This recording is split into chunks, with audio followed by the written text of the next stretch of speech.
यदि बाबा साहब अम्बेडकर न होते तो शायद स्त्रियों को आज वो सम्मान नहीं मिलता जो मिल रहा है। क्योंकि सभी लोग स्त्रियों के विरुद्ध है कि वो शिक्षा ग्रहण न करें, चाहे वो स्वर्ण जाति के हो या दलित जाति से हो या किसी भी धर्म से हो। लेकिन बाबा साहब ने स्त्रियों के लिए इसके दरवाजे, ऐसी जो सोच है वो नैरो माइंडेड जो लोग होते हैं उनकी होती है। इसीलिए इंग्लिश में ऐसा तो कोई शब्द नहीं है जिसका विलोम शब्द ना हो। डिक्शनरी में हर शब्द का विलोम शब्द है। इसलिए जो है कुछ लोग कहते हैं कि बाबा साहब ने दलित जाति निकाल के, लेकिन ऐसा नहीं है। स्त्रियां स्वर्ण जाति की भी है जिनको फंडामेंटल राइट मिले और अधिकार मिले और उनका सशक्तिकरण हुआ। और सामाजिक सशक्तिकरण चाहे वो किसी भी धर्म का हो, सभी का जो बाबा साहब ने सशक्तिकरण किया है, किसी भी कोई भी धर्म या कोई भी जाति में संविधान में लिखित में कहीं भी उनका कोई भी बात नहीं है। उन्होंने सभी के लिए समानता की बात सोची। जय भीम, मैं मेवालाल। और साथियों, आप देख रहे हैं पूरे देश में जिस तरह से बाबा साहब को याद किया जा रहा है, तो उसी सिलसिले में आज हमारे साथ प्रधान जी हैं। ये छतरपुर के अंतर्गत आता है। इसे समझूंगे कि आज पूरा देश जिस तरह से मना रहा है, आज आप लोग भी बाबा साहब की जयंती मना रहे हैं। हाँ जी, ये छतरपुर विधानसभा है, नंबर 46 है। आज हमारे देश में नहीं बल्कि विदेशों में भी बाबा साहब डॉक्टर B.R. अम्बेडकर की जयंती मनाई जा रही है। विश्व का सबसे शक्तिशाली देश अमेरिका भी इस समारोह में शामिल है और लगभग 193 देशों में आज बाबा साहब डॉक्टर B.R. अम्बेडकर की जो समारोह मनाया जा रहा है। सर, मैं आपसे थोड़ा सॉरी कर रहा हूँ, आप थोड़ा परिचय दीजिए ताकि मैं दर्शकों को पता लग जाए कि आप इतना यहाँ प्रधान है और बाबा साहब को मूर्ति में देख कर बड़ा खुश हूँ कि यहाँ लोग जागरूक हैं। देखिए, हमारे जो यहाँ के लोग हैं बहुत ज़्यादा जागरूक है। और यहाँ के नहीं, बाबा साहब डॉक्टर अम्बेडकर के विचारों से कोई भी व्यक्ति है वो जागरूक ही होगा, अजागरूक नहीं होगा। लेकिन हमें गर्व है कि हमारे बाबा साहब डॉक्टर भीमराव अम्बेडकर ने जो संविधान लिखा है वो विश्व का सबसे बड़ा लिखित संविधान है। मेरा नाम राम प्रकाश है, मैं यहाँ का प्रेसिडेंट हूँ डॉक्टर B.R. अम्बेडकर अनुसूचित जाति वेलफेयर एसोसिएशन असोला, और मैं पोस्ट ग्रेजुएट हूँ। बाबा साहब डॉक्टर B.R. अम्बेडकर ने जब संविधान लिखा था तो उन्होंने किसी भी धर्म या जाति के विरुद्ध कोई भेदभाव नहीं किया, क्योंकि उन्होंने कहा शिक्षा, समानता और सामाजिक सशक्तिकरण होना बहुत जरूरी है। और ये सभी के लिए जरूरी। बाबा साहब अम्बेडकर न होते तो शायद स्त्रियों को आज वो सम्मान नहीं मिलता जो मिल रहा है। क्योंकि सभी लोग स्त्रियों के विरुद्ध है कि वो शिक्षा ग्रहण न करें, चाहे वो स्वर्ण जाति के हो या दलित जाति से हो या किसी भी धर्म से हो। लेकिन बाबा साहब ने स्त्रियों के लिए इसके दरवाजे खोले। तो सर, ये क्यों कहा जाता है कि बाबा साहब केवल एक जात विशेष के लिए काम किया, पूरे समाज के लिए किया, आरक्षण जो एक जात को दिया, इस तरह से जो आलोचना करते हैं? देखिए, ऐसी जो सोच है वो नैरो माइंडेड जो लोग होते हैं उनकी होती है। इसीलिए इंग्लिश में ऐसा तो कोई शब्द नहीं है जिसका विलोम शब्द ना हो। डिक्शनरी में हर शब्द का विलोम शब्द है। इसलिए जो है कुछ लोग कहते हैं कि बाबा साहब ने दलित जाति निकाल के, लेकिन ऐसा नहीं है। स्त्रियां स्वर्ण जाति की भी है जिनको फंडामेंटल राइट मिले और अधिकार मिले और उनका सशक्तिकरण हुआ। और सामाजिक सशक्तिकरण चाहे वो किसी भी धर्म का हो, सभी का जो बाबा साहब ने सशक्तिकरण किया है, किसी भी कोई भी धर्म या कोई भी जाति में संविधान में लिखित में कहीं भी उनका कोई भी बात नहीं है। उन्होंने सभी के लिए समानता की बात सोची और उनके उत्थान की बात सोची। अब हमारे यहाँ जो भंडारा हो रहा है, जो आज समारोह मनाया जा रहा है, उसमें सभी जाति के लोग, स्वर्ण जाति के लोग भी आ रहे हैं और इसमें पार्टिसिपेट कर रहे हैं, क्योंकि वो ब्रॉड माइंडेड लोग, नैरो माइंडेड लोग नहीं है। इसलिए जो नैरो माइंडेड लोग होते हैं वही ऐसी बातें सोचते हैं कि उन्होंने केवल शोषित और वंचितों के लिए काम किया।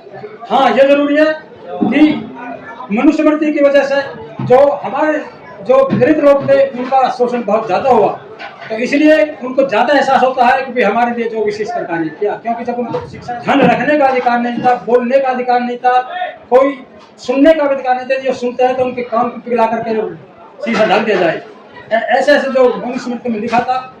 तो इससे सबसे ज़्यादा जो फायदा हुआ वो दलित और वंचितों को। बाबू जी, थोड़ा एक सवाल है आपसे। जैसे कहावत है कि हाथी का दांत दिखाने को होता, खाने को होता है। लेकिन मैं देख रहा हूँ कि समाज में बहुत से लोग आते हैं, बाबा साहब का माला चढ़ाएंगे, फूल बड़े बड़े होर्डिंग बने, लेकिन घर में बाबा साहब को जगह नहीं देते। देखिए, ऐसा नहीं है, ये दिखावा नहीं होता है। क्योंकि आप देखा है सर, उनके घर में देखा है बाबा साहब को? देखो, ऐसा है कि ये कम से कम 10,000 साल पुरानी जो है ये व्यवस्था चली आ रही है। अब भाई हम अपने देवी देवताओं को माने और जो है फूल मान कर रहे, तो इसको इतना जल्दी मिटाना एक दो पीढ़ियों में बहुत मुश्किल काम नहीं, है। हकीकत तो है ना। लेकिन ये जो है हकीकत इसलिए नहीं है कि मैंने ब्राह्मणों के घर में भी जाकर के देखा है कि उनके घर में भी बाबा साहब भीमराव सर, बाबा साहब को अब स्कूल में पढ़ाया जाता है।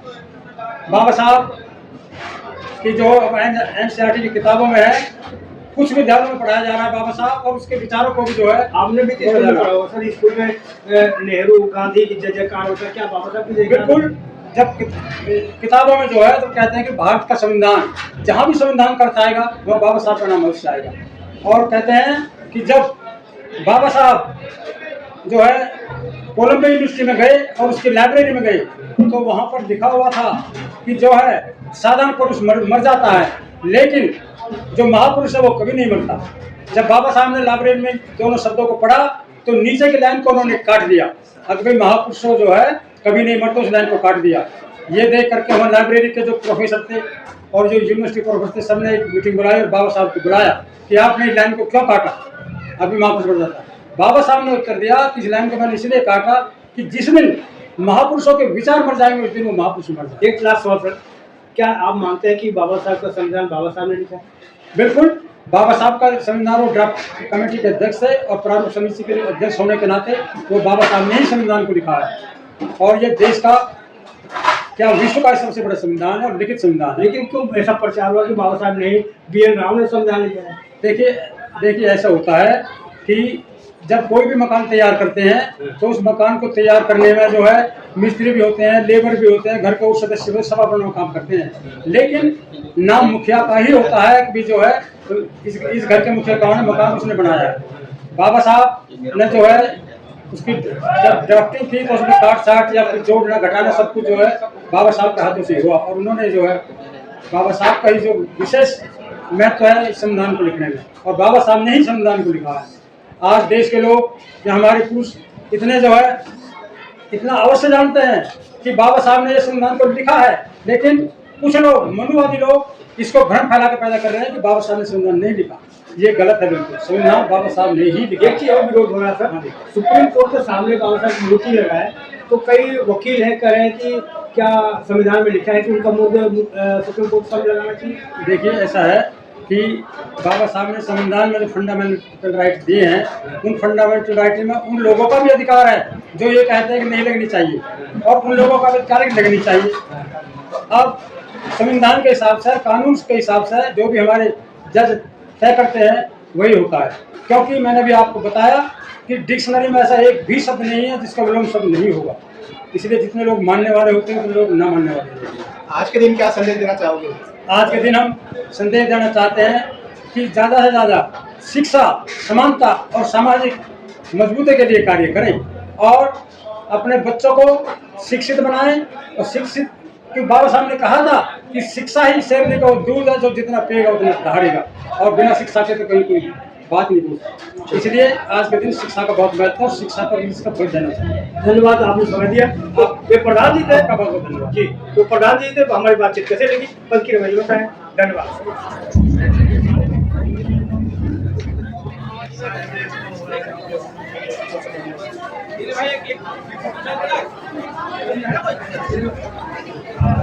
बाबू जी, आज वो जो पगड़ी पहना है किस उपलक्ष्य में आज पहनाया है?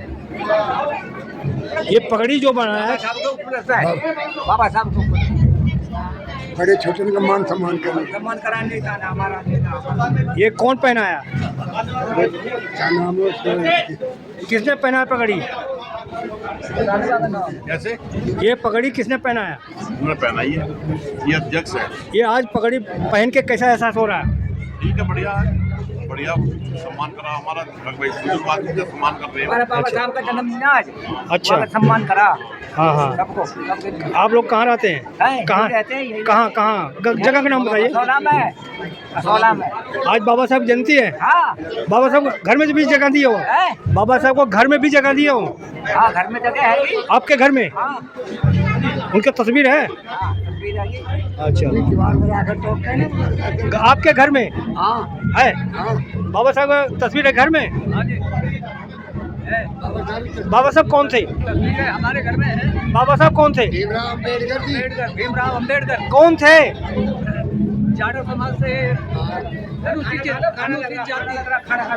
अनुसूचित जाति के लिए। हाँ हाँ। आप बाबूजी अपना परिचय दें, कहाँ से हैं आप? ये बाबा की पगड़िया ये हाँ बाबा भीमराव मेरे गांव से अच्छा। आज बाबा साहब का जन्मदिन में कैसा लग रहा है आपको? बहुत बढ़िया हाँ बहुत बढ़िया।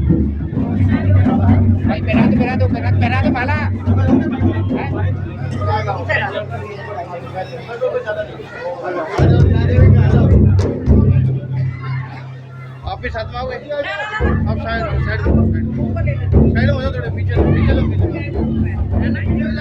जाके। पीछे आओ, थोड़े पीछे आओ, पीछे आओ।